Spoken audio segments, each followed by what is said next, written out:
नमस्कार दोस्तों, MJ teachers में आपका स्वागत है। और आज हम एमपी बीएड ओपन यूनिवर्सिटी से जो बीएड के फॉर्म भराई में आ रहे हैं उसके बारे में जानकारी लेते चलेंगे और एक एक स्टेप को समझते चलेंगे। आपके सामने ये साइड ओपन हो चुकी है एमपी बीएड की, और मध्य प्रदेश भोज ओपन यूनिवर्सिटी है ये। आपको यहाँ पे ऑनलाइन एडमिशन वाला टैब दिख रहा होगा, आपको उस पर जाना है और वहाँ पे क्लिक करना है। जैसे मैं बताता चलूँगा आपको वैसे वैसे करते चलना है, कोई जल्दबाजी न करें और इस वीडियो को लास्ट तक ज़रूर देखें क्योंकि बहुत ही इम्पोर्टेंट वीडियो होने वाला है आपके लिए ये। साथियों, ऑनलाइन एडमिशन वाले पे जैसे आप क्लिक करोगे आपके सामने नई विंडो ओपन हो जाएगी जिस पे आपको फॉर्म भरने की नोटिफिकेशन और उसकी लास्ट डेट, स्टार्टिंग डेट और लास्ट डेट के बारे में जानकारी मिलती चलेगी। चलिए इस पे ऑनलाइन वाले बटन पर क्लिक करते हैं और आगे बढ़ते हैं हम जल्दी से। आपने अभी तक चैनल को सब्सक्राइब नहीं किया तो वो ज़रूर कर ले और बेल आइकन दबाना ना भूलें क्योंकि ऐसी प्रकार की वीडियो का नोटिफिकेशन आपको आ जाएगा। तो यहाँ पे नोटिफिकेशन फॉर बीएड और तारीख दे रखी है। ऑनलाइन एडमिशन पे जैसे हम क्लिक करते हैं तो एक नई विंडो ओपन हो जाती है, जिस प्रकार अभी हुई थी उसी प्रकार यहाँ पे ओपन हो जाएगी। जैसे ही मैंने क्लिक किया आपके सामने नोटिफिकेशन और एग्ज़ाम डेट वो सारी जानकारी आ जाएगी। ये देख लीजिए, ऑनलाइन के संबंधित एंट्रेंस काउंसलिंग फॉर्म बीएड और DElEd BEd special, click to apply. जैसे क्लिक किया तो यहाँ पे बीएड डीएलएड और डीएलएड के एंट्रेंस फॉर्म 2023 और 25 के लिए है, जनरल वालों के लिए। नोटिफिकेशन यहाँ से डाउनलोड कर सकते हैं। इसके नीचे आपको apply for BEd DElEd entrance 23 और 25 के लिए लास्ट डेट भी दे रखी 18 फरवरी। यहाँ से सेलेक्ट करना है हमें किसके लिए हम आवेदन कर रहे हैं, बैचलर ऑफ एजुकेशन के लिए। निर्देशों को समझ लीजिए कि बीएड के लिए कौन सी पात्रता जरूरी है। फर्स्ट है कि आपको स्नातकोत्तर उपाधि समकक्ष परीक्षा किसी मान्यता विश्वविद्यालय से 50% अंकों के साथ उत्तीर्ण की हो और इंजीनियरिंग या समतुल्य अर्हता वाले पाठ्यक्रम के लिए 55% अंकों की अनिवार्यता है। अनुसूचित जनजाति, अनुसूचित जाति की स्थिति में 5% अंकों में छूट भी पात्रता होगी। सेकंड पॉइंट है कि साथ ही आपको प्रारंभिक शिक्षा में प्रशिक्षित सेवारत अध्यापक या DElEd, BElEd, DEd, BTI, BTC, DPE पाठ्यक्रम नियमित रीति से पूर्ण किया हो अथवा अध्यापक शिक्षा कार्यक्रम का कोई पाठ्यक्रम परिषद एनसीटीई द्वारा मान्यता प्राप्त नियमित रीति regular course face to face अध्यापक शिक्षा पूर्ण की हो।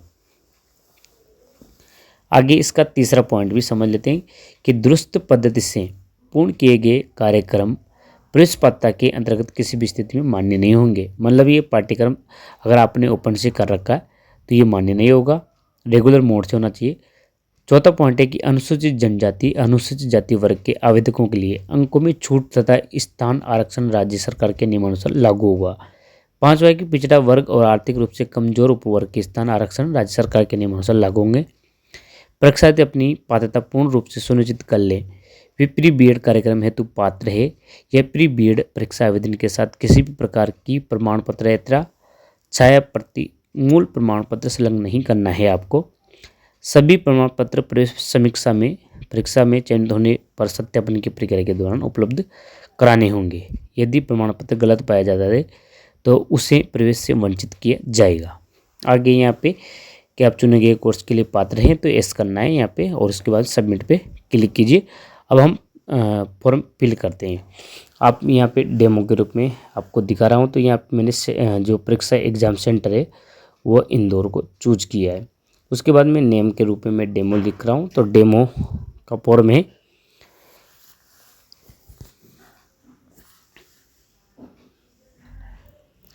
जैसे मैंने यहाँ पे डेमो लिखा उसके बाद माध्यम में देख लीजिए, मैं हिंदी माध्यम का तो Hindi demo first name demo लिखा मैंने डेमो के रूप में। उसके बाद लास्ट नेम भी मैंने डेमो रहेगा। फादर्स नेम डेमो, क्योंकि मैं आपके सामने पूरा डेमो फॉर्म भर के बताऊंगा और लास्ट में आपको पेमेंट जरूर करके दिखाऊंगा कि पेमेंट किस प्रकार करना है, क्योंकि पर्सनल डिटेल होती है तो इसलिए मैं आपको नहीं दिखा सकता पर्सनल डिटेल। यहाँ पे डेट ऑफ बर्थ चूज करना है आपको। जैसे चूज की मैंने जन्म तारीख चूज करने के बाद मेल फीमेल सेलेक्ट करने के बाद में यहाँ पे कैटेगरी पे आ जाइए। कैटेगरी में आप ओबीसी है तो ओबीसी, जनरल है तो जनरल बनना है। स्पेशल कैटेगरी में आप फ्रीडम फाइटर है या कोई अन्य है तो मैंने नॉन फिल कर रखा है। इसमें family income annual in rest, family income में आपकी स्वयं की भी आ सकती है, माता पिता की भी शामिल कर सकते हैं। रिलीजन में हिंदू है तो हिंदू, मटेरियल स्टेटस में मैरिड है तो मैरिड बनना है। उसके बाद में आपको नीचे डोमिसाइल में देख लीजिए एमपी वाले एस करना है, अन्यथा नो रखना है। Nationality Indian. एरिया क्या है आपका, अर्बन या रूरल। एम्प्लॉय और एम्प्लॉय किस प्रकार की, गवर्नमेंट। कॉरस्पेंडेंट एड्रेस में मैंने यहाँ पे डेमो रखा है, पत्राचार वाला पता आप कहाँ पे जो निवास कर रहे हैं वहाँ का लिखना है आपको। पोस्ट तहसील में आपकी जो पर्सनल तहसील है वो लिखना है। स्टेट आपको सेलेक्ट करना है जो आपका स्टेट है, जैसे कि मैंने इसमें मध्य प्रदेश चूज किया। और डिस्ट्रिक्ट आपकी जो डिस्ट्रिक्ट है वो लिखना है, जैसे कि मैंने डिस्ट्रिक्ट के रूप में उज्जैन लिख दिया। आप अपना डिस्ट्रिक्ट चूज करना है और फटाफट आगे बढ़ते हैं, पिन कोड नंबर डाल देते हैं। ये सारी डिटेल आपके पर्सनल है तो आप स्वयं इसको कंप्लीट कर सकते हैं। उसके बाद परमानेंट एड्रेस में आपका जो मूल निवासी है उसी के आधार पर आप यहाँ पे एड्रेस फिल करें। पोस्ट में आपका पोस्ट रखना है। आगे सिटी तहसील उज्जैन है तो उज्जैन। स्टेट अपना स्टेट फिल करना है। डिस्ट्रिक्ट जैसे कि मैंने यहाँ पे लिखा उज्जैन, आप अपना डिस्ट्रिक्ट चूज करना है। पिन कोड नंबर भरना है आपको। ईमेल आईडी में आपका ईमेल भरना है। मैंने यहाँ पे डेमोग्रामी xyz@gmail.com भरा है। आप अपना जीमेल फिल करना है।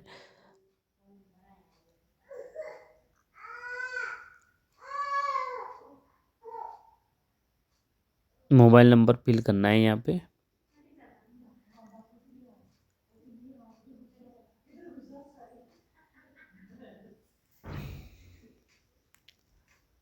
इसके बाद में यहाँ पे अपनी क्वालिफिकेशन भरनी है,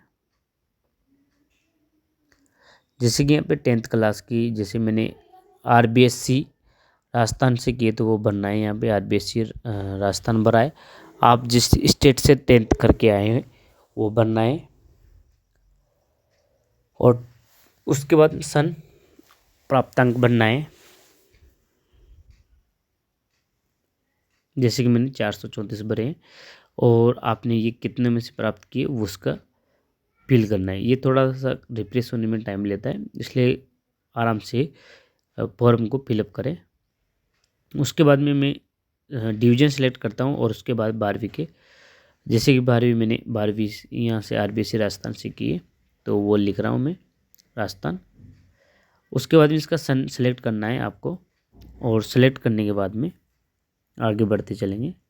जैसे कि मैंने चूज कर लिया ये सेलेक्ट सन देख लेते हैं। ये लीजिए हो गया 2011। और उसके बाद में यहाँ पे कितने प्राप्तांक के लिए, जैसे कि 490 लिखे।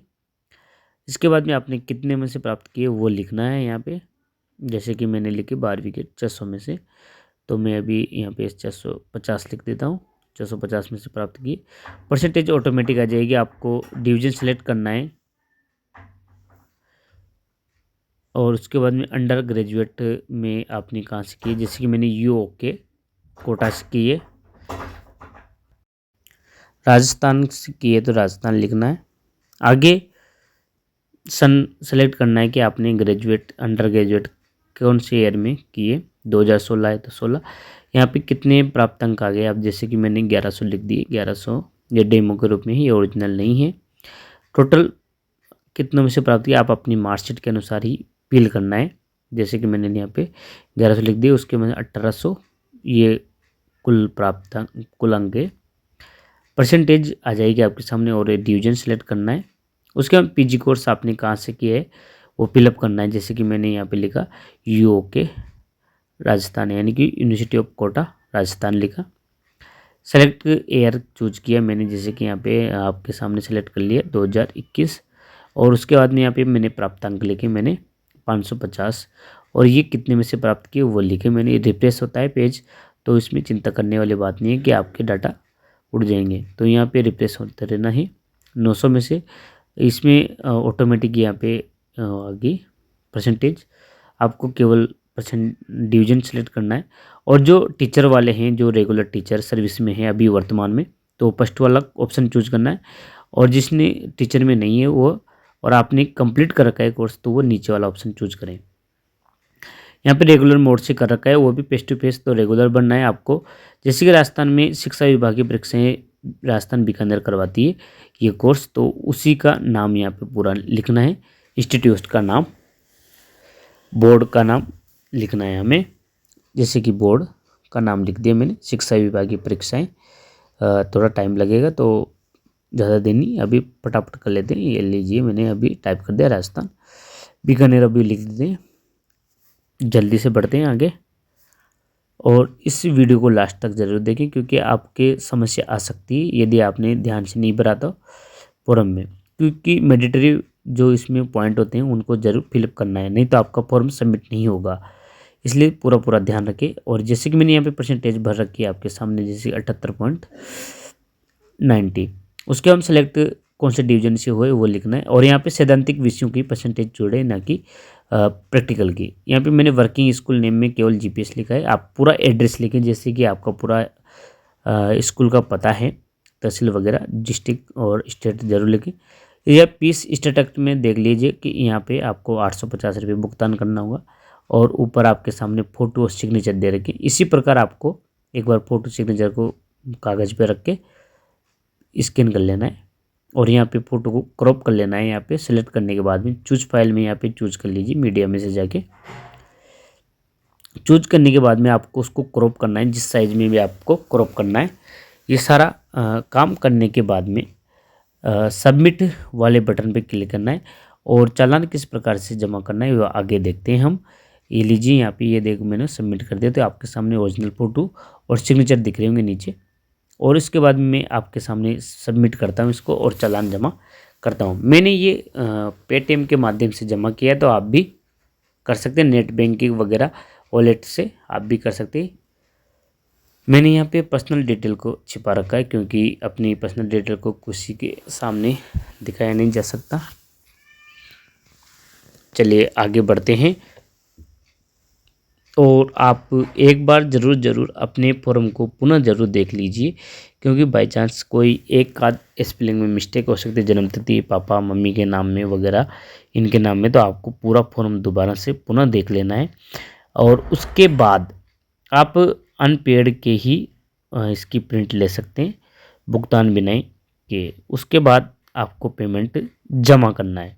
यदि आपको इस फॉर्म में किसी भी प्रकार की समस्या है, तो आप मेरे नीचे डिस्क्रिप्शन में टेलीग्राम चैनल को ज्वाइन कर सकते हैं, और व्हाट्सएप चैनल को भी ज्वाइन कर सकते हैं। आपकी सभी समस्याओं का समाधान किया जाएगा। कमेंट करके ज़रूर बताएं कि आपको वीडियो कैसा लगा है। जैसे कि मैंने यहाँ पे एड्रेस पूरा भर रखा है, मैं इसको पुनः एक बार देख रहा हूँ कि कोई मिस्टेक तो नहीं रह गई। तो आप भी इसी प्रकार पूरा फॉर्म देख लीजिए। ये देख लीजिए, यहाँ पे क्वालिफिकेशन मैंने पूरी ओरिजिनल भर रखी है। पहले इसके पूर्व मैंने आपको डेमोग्राफी में बताया था, और ये फिलअप करने के बाद मैंने पेमेंट जमा किया, उसके बारे में है ये पूरी डिटेल।